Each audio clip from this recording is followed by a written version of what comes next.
Just a sec. All right, so I'm recording you guys here. Okay, so in your notes, what I would like you to do is take your notes and turn it like landscape mode with the spiral notebook on top, with the spiral on the top.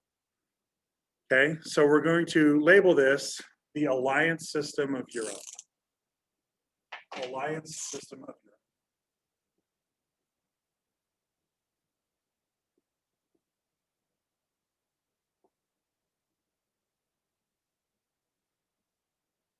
Okay. All right. So World War I is going to break out, and World War I, we're going to spend a couple of days on World War I. It's the only war that I kind of like teaching about, and it's my favorite war, if as long as you can have any favorite war. And it's one of the big questions as to how does it get started. Okay, it gets started because of this like spider web connection of countries that are allied together. Right? I know this is US history, but we're going to spend some time with Europe here because we need to see how these things are all kind of interconnected with each other. Okay, so let's go on here. Over on the left side of your paper, put Triple Alliance.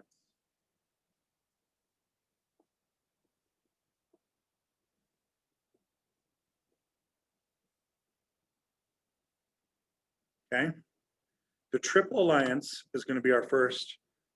These are going to be the aggressor countries. Okay, aggressor countries. The first biggest one is this is going to work where you're going to make them like boxes. Make them like boxes. So I'll put the country's name in the top with some descriptors in the bottom, right? And it'll be like in a box. Okay. So our first big one here is Germany.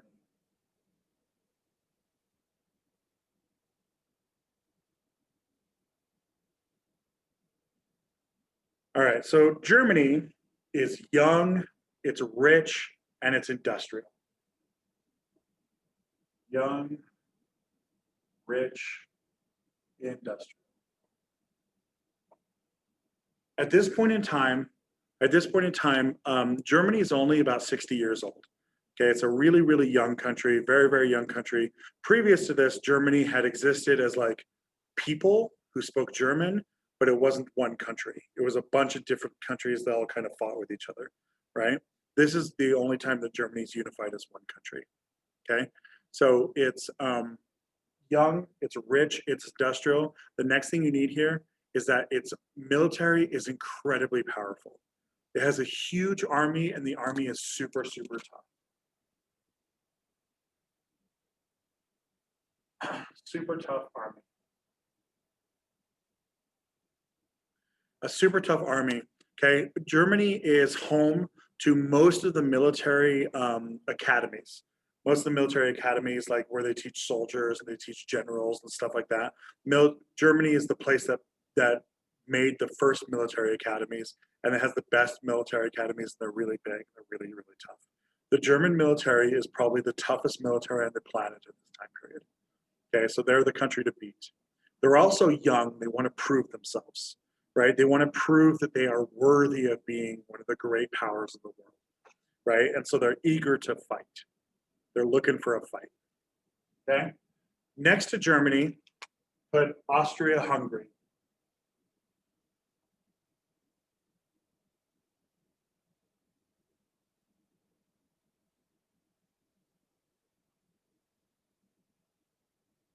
Now, Austria-Hungary is what we call it's an old empire and it's falling apart. It's old, it's falling apart.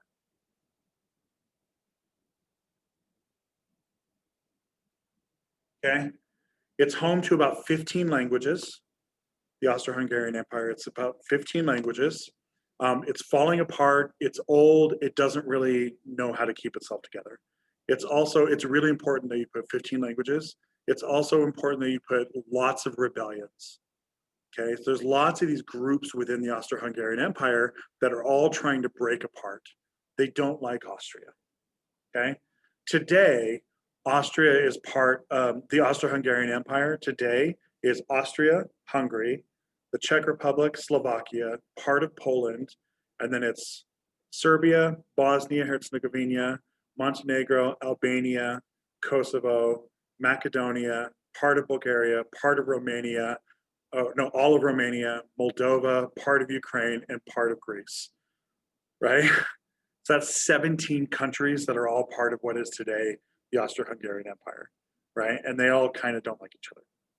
Okay, Austria is falling apart. Okay, they're connected together because they both speak German,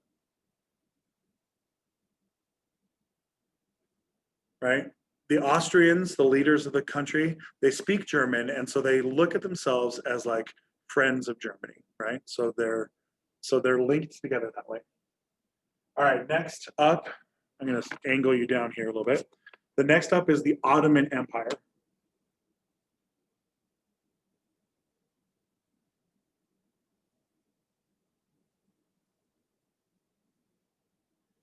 The Ottoman Empire, Ottoman, Ottoman Empire. The Ottoman Empire is what we today would call Turkey. So you could put in parentheses Turkey.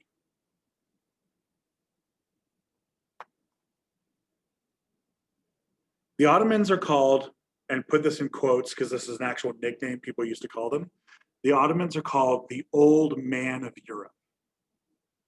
The Old Man of Europe.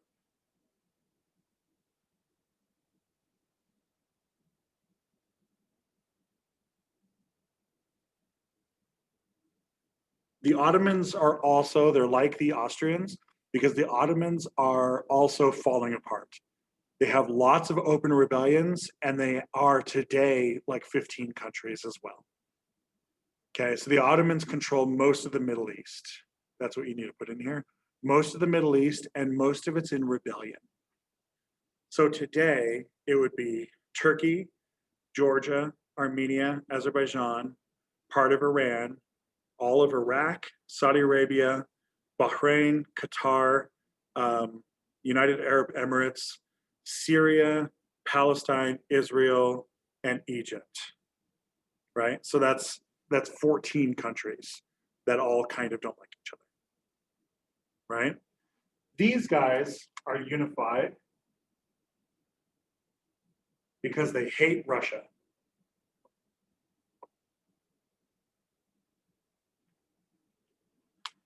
That's what unifies these guys together, is that they hate Russia. The Russians have a long history of beating up on the Ottomans and threatening the Germans, and so they don't really like it. They don't like Russia at all. All right, the only last member of our Triple Alliance is Italy.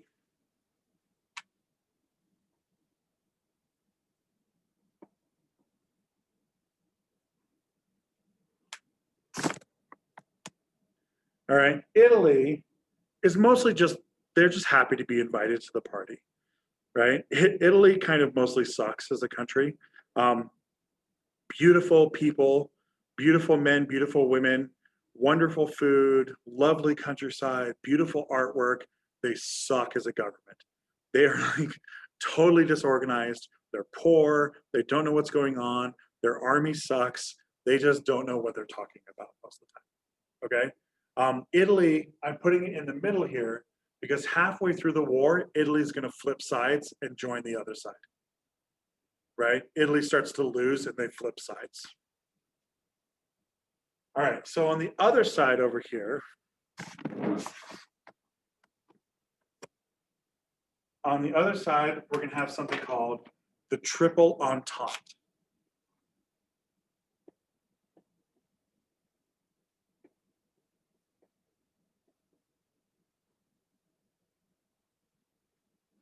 Okay, the Triple Entente. And you're going to see here that these names don't make a whole lot of sense. I already have 4 countries in the Triple Alliance, right? I already have 4 countries in the Triple Alliance, so that's already a problem. The Triple Entente is going to be even worse because it's going to have like 7 countries in it. Yeah, they're not very good at counting things. All right, so who do you expect is going to be Germany's #1 enemy? Who do you expect? Britain. Britain is a good guess, but it's not. If they touch Germany, their #1 enemy touches Germany and goes to war with Germany all the time. France. There we go. Yeah, the #1 enemy is going to be France. France.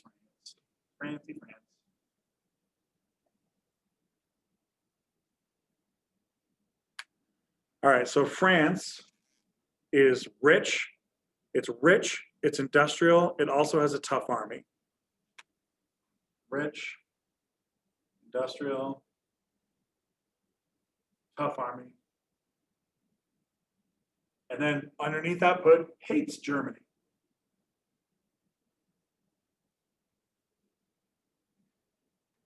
France and Germany have a long, long history.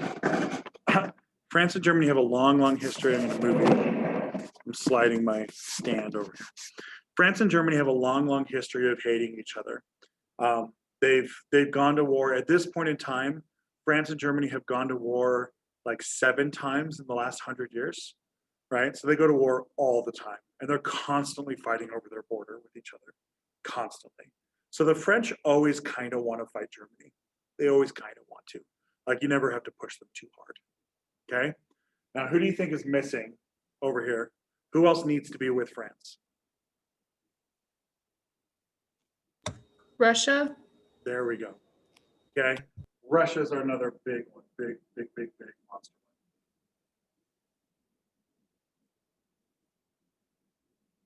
Right? Russia has to be over here because these guys are allied in how much they hate Russia, right? So Russia has to be on the other side. All right, what you need under Russia is that Russia is big. Let me rephrase that. Russia is really, really, really big. Let me rephrase that. Russia is really, really, really, really, really, really big. Like, Russia has 20% of the planet Earth. Russia is larger than the moon. Right? Let it sink in for a moment. Russia is larger than the moon. There's more if you measure the area, square mileage of Russia. It is bigger than the square mileage of the surface of the moon. It's something Russians like to point out to you all the time. When the more Russians you meet, they'll tell you that all the time. All right? Russia's really, really big. Okay? But Russia's pretty poor and disorganized. So put poor and disorganized. Big.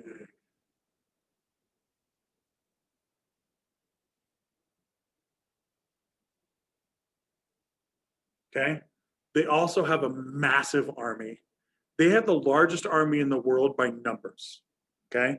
The problem is their soldiers don't have guns or bullets or food or shoes. So that's a real problem, right? Try fighting a war without food, boots, or guns. That's a real problem, right? So they have a massive army, but with bad supplies.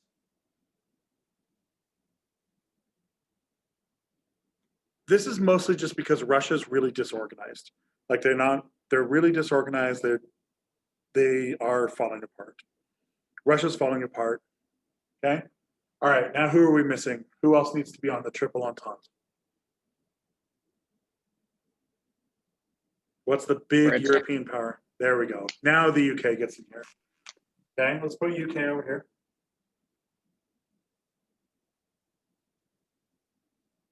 All right. So the UK is the largest empire in the world.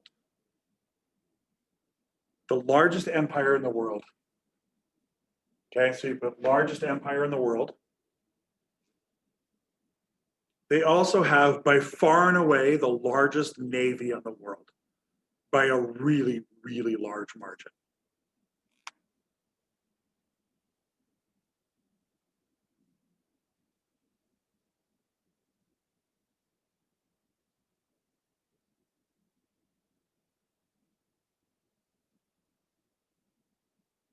Okay, by British law, Great Britain is required by Parliament, to measure the size of the navy of the next 10 countries and make their navy larger than the next 10 countries together. Right? So they count how many ships does France, Russia, Austria, Germany, Ottomans, United States, right? United States, Spain, whatever, right? And then they go down the list, they count up the next 10, add them all together, and Britain has more ships than that. Okay, it's a huge number. The United States today does that. We have more ships than the next 10 countries combined. We also have more planes than the next 10 countries combined. right? That's the way the United States kind of deals with our military today. China has the largest number of soldiers today by far, by a really large margin, by like 3 times more than we do. Yeah. All right. So the UK is kind of a weird case because the UK usually stays out of wars. They're an island off the side, and so they usually are like, hell no, I don't want to be involved. Let the Europeans kill each other. They can do that all day long, right? The UK mostly stays out of these wars, which is what Germany's counting on. When the war breaks out, Germany doesn't think the UK is going to come. They think the UK isn't actually friends because the UK usually hates France, right? But as it turns out, all 3 of these guys are unified together because they all hate Germany. The one thing that makes them all unified together is that they hate Germany.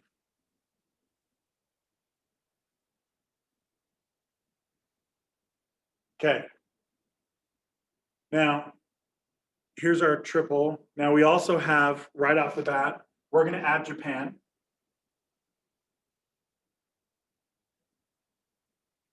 We're going to add Japan. Japan, because they're friends with the UK. They're friends with the UK, and the Japanese are just happy to be invited. They're trying to prove themselves that they're like a country worthy of being a member of this, right? That Japan is just trying to show that they're involved. When the war breaks out, Japan declares war in Asia and just starts gobbling up islands and stuff in Asia, right? Japan isn't going to go to Europe. But it matters because Japan is there at the signing at the end of the war. All right. The next thing you need to do is with the UK, I told you that the UK has this massive, massive empire, right? Well, we need to put this empire on. So the UK, what you need to do is you need to put all these circles going around it.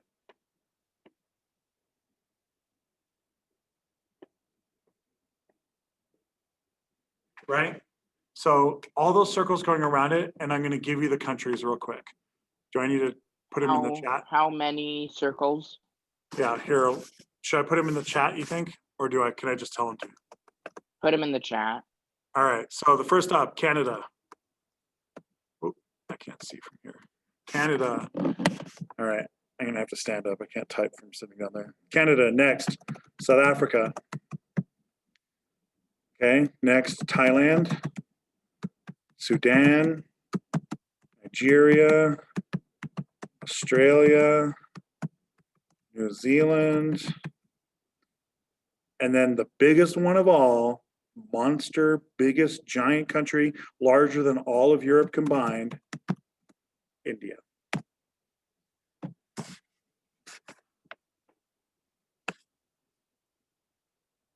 Okay, so the UK is bringing 8 different countries into this war. 8 different countries into this war. Germany's not counting on that either. Okay, Germany's going to lose this war. They're going to lose this war, and they're going to end up losing this war really, really badly, right? And they're going to lose this war because of a couple of reasons. One of the reasons is they weren't counting on the Brits bringing all those countries. Okay, they just weren't counting on them coming. So that's a big, big deal, right? So they should all be in those circles going around there, around the UK. The UK just starts bringing in ship after ship after ship, ships filled with Indians, filled with Nigerians, filled with South Africans, filled with all these people from around the world who are all going to fight. And they're going to fight in Europe, right? When you see British units, the British units, like half of their units are people from India. They're people who are like black. They're Africans, they're Hindus, they're Muslims, they're from all over the world, right? And they're like dressed in like their native stuff a lot of times, right? Fighting in this war. It's pretty crazy. Okay, now take a look. Who do we think is missing? The US. USA, USA. All right, let's be clear here. The United States doesn't want anything to do with this war at all. The United States is like, hell no, I don't want anything to do with this, right? The United States wants to be left alone. We got our own stuff going on, but we are going to join eventually.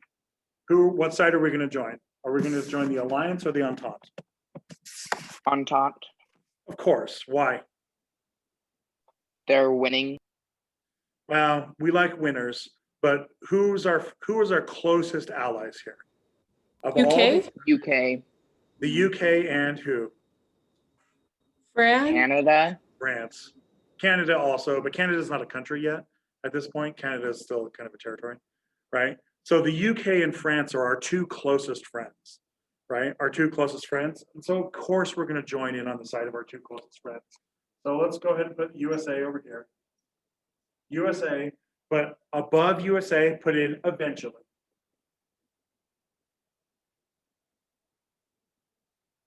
Okay. Eventually, the United States is going to join. We join about 1 year before the war is over, and then we take all the credit for the victory. America. It's good, right? We get all the credit for the victory and none of the disaster. So it's really nice. And since the war is not fought on our soil, it's perfect. We get to blow up their cities, and our cities are doing just fine. Yeah. America, right? That's good. America, always coming to the wars late and taking all the credit, right? That's good. Our greatest wars are ones where we came late and took all the credit. All right, so, all right, this is pretty good. We need to spark the violence, okay? In the middle, draw it like a bomb.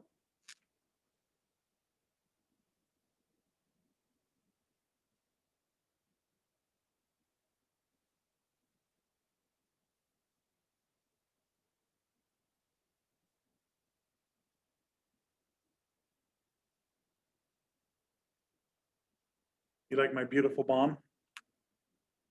really well done. It's like a cartoon, like a Bugs Bunny bomb, right? That you've never actually seen in the real world, but it's somehow in Bugs Bunny all the time. In that, we're going to say Serbia.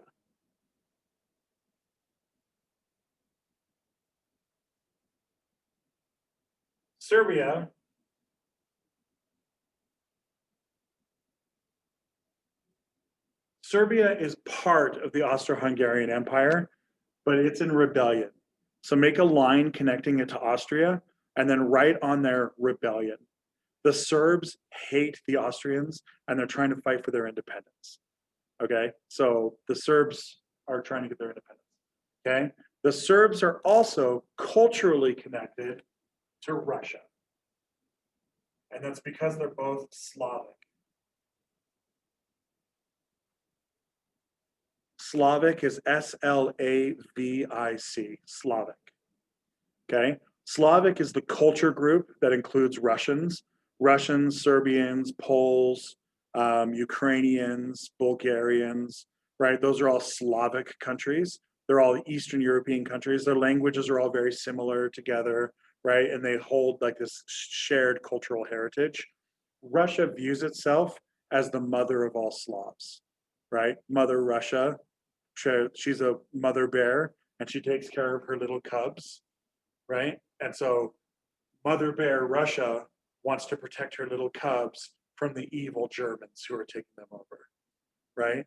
When the Serbians, who are in this case literally terrorists, okay, like they are a self-proclaimed terrorist group, the Serbians are going to start killing folks and blowing things up, and the war is going to get started. Russia comes in to defend its baby cub, right?